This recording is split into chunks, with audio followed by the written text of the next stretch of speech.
Hello, आप सबका वापस स्वागत है। इस भाग का आरंभ करने से पहले आइए पहले के भागों में सीखी हुई विषय वस्तु की पुनरावृत्ति करते हैं। आइए अब कुछ सवालों का उत्तर दें। आप सेविंग्स यानी कि बचत से क्या समझते हैं? हाथ में आने वाले पैसों में से कुछ पैसों को अलग करके रख देना या महीने के अंत तक अपने सारे पैसों को खर्च कर देना। बिल्कुल सही। बचत करने से हमारा अर्थ है आने वाले पैसों में से कुछ पैसों को अलग करके रख देना।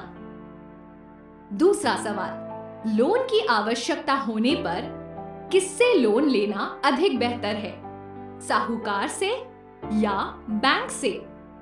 हाँ, बैंक से लोन लेना अधिक बेहतर है।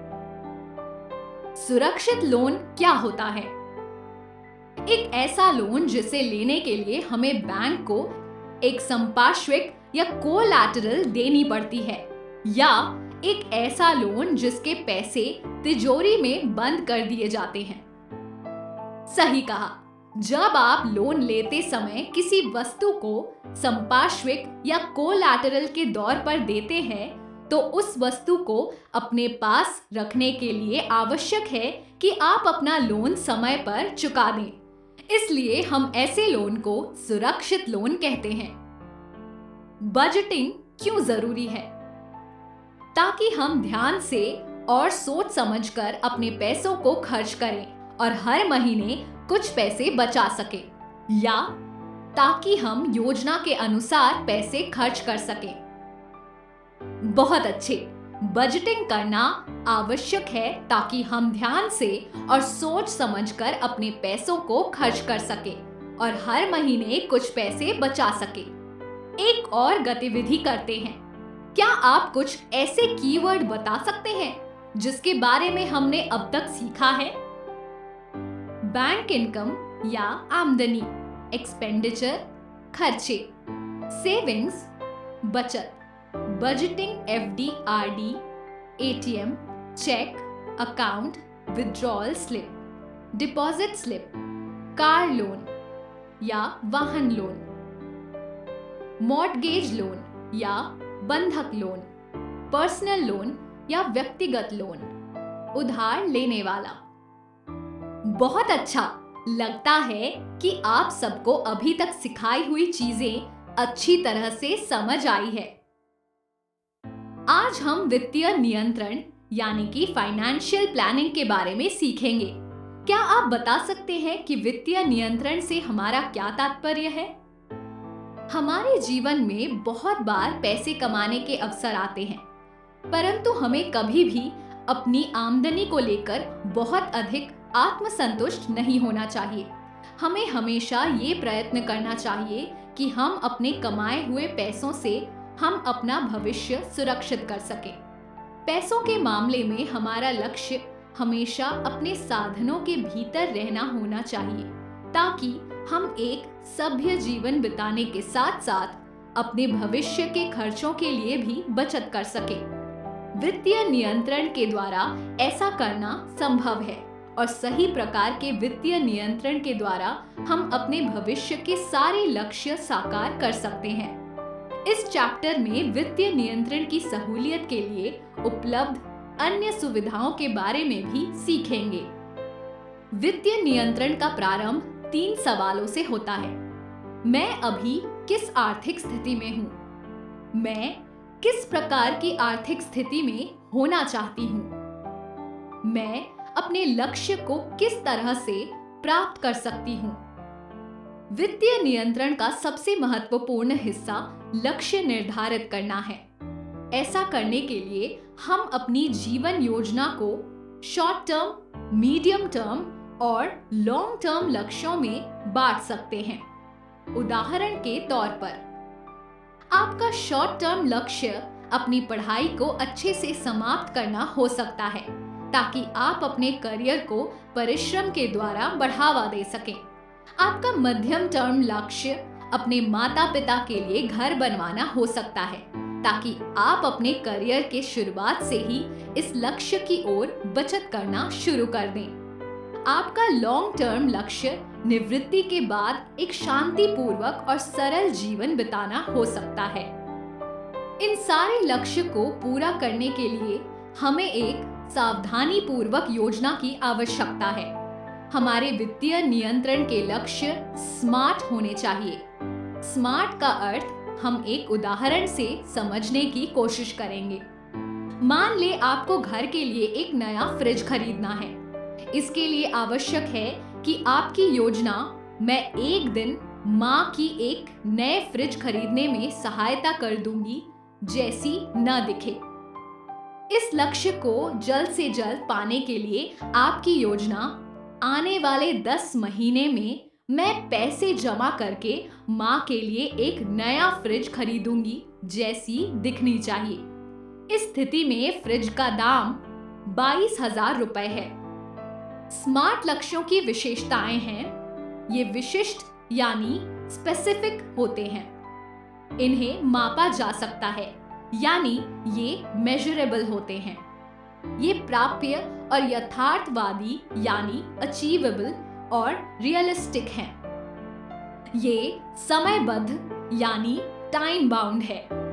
संक्षेप में वित्तीय नियंत्रण ऐसे सभी शॉर्ट टर्म, मध्यम टर्म और लॉन्ग टर्म लक्ष्यों को संदर्भित करता है जहां सभी लक्ष्यों को स्मार्ट लक्ष्यों की आवश्यकता होती है।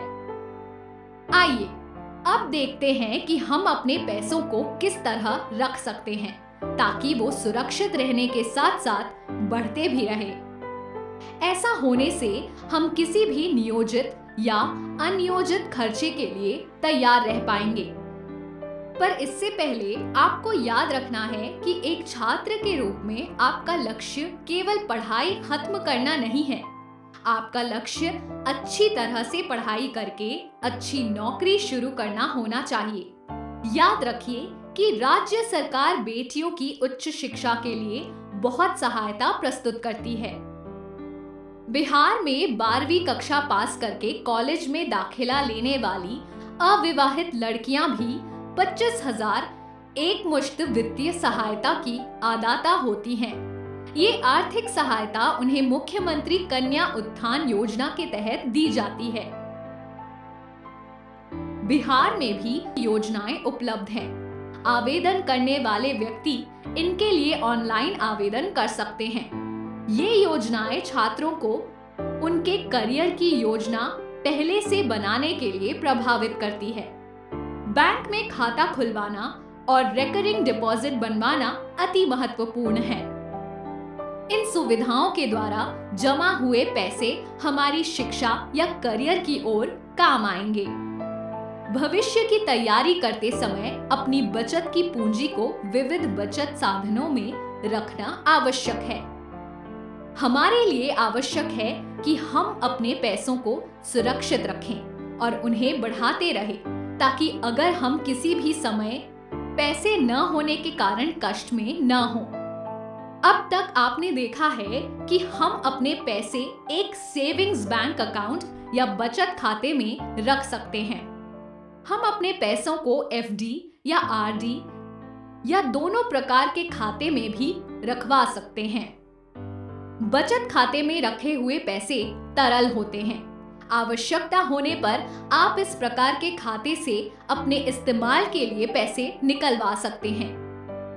एफडी और आरडी में रखे हुए पैसों को भी आपातकालीन स्थिति में आप इन पैसों को समय से पहले निकलवा सकते हैं, परंतु समय से पहले पैसे निकालने पर उठने वाले ब्याज में कुछ कमी होगी।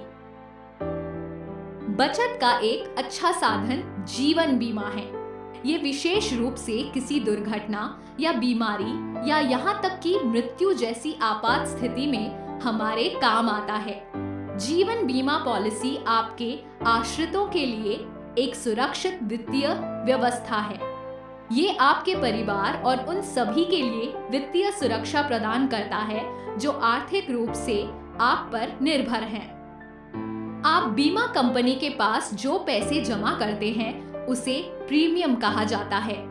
प्रीमियम का भुगतान आपकी चुनी हुई योजना के अनुसार मासिक, त्रैमासिक, अर्धवार्षिक या वार्षिक रूप से किया जा सकता है।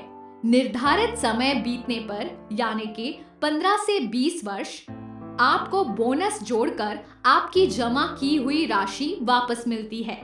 ये पॉलिसी में उल्लिखित सम अश्योर्ड राशि है। असामयिक मृत्यु के मामले में बीमा धारक के नामांकित व्यक्ति को बीमा राशि का भुगतान किया जाता है।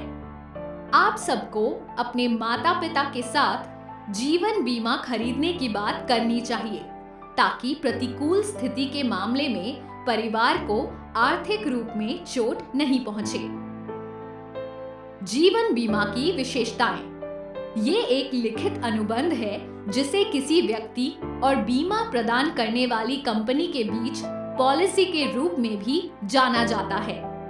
व्यक्ति को अनुबंध में परिवार के किसी सदस्य को नामित के रूप में नामित करना होता है। व्यक्ति कंपनी को समय समय पर भुगतान करता है और कंपनी बदले में आपात स्थिति में व्यक्ति या उनके नामित व्यक्ति को वित्तीय सुरक्षा प्रदान करती है। पॉलिसी के भीतर एक राशि का वादा या आश्वासन दिया जाता है जो व्यक्ति या उनके परिवार को दी जाएगी। ये राशि व्यक्ति द्वारा बोनस के साथ भुगतान किया गया संपूर्ण प्रीमियम है। असामयिक मृत्यु के मामले में नामांकित व्यक्ति को सुनिश्चित राशि का भुगतान किया जाएगा।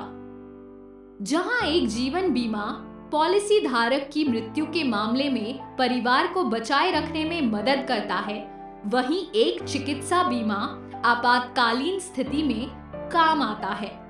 एक चिकित्सा बीमा पॉलिसी विभिन्न प्रकार के चिकित्सा खर्चों को कवर करती है जो पॉलिसी धारक की बीमारी या दुर्घटना के कारण उत्पन्न हो सकते हैं। इसमें अस्पताल में भर्ती, दवाइयाँ, निदान, डॉक्टर परामर्श जैसे खर्च शामिल हैं।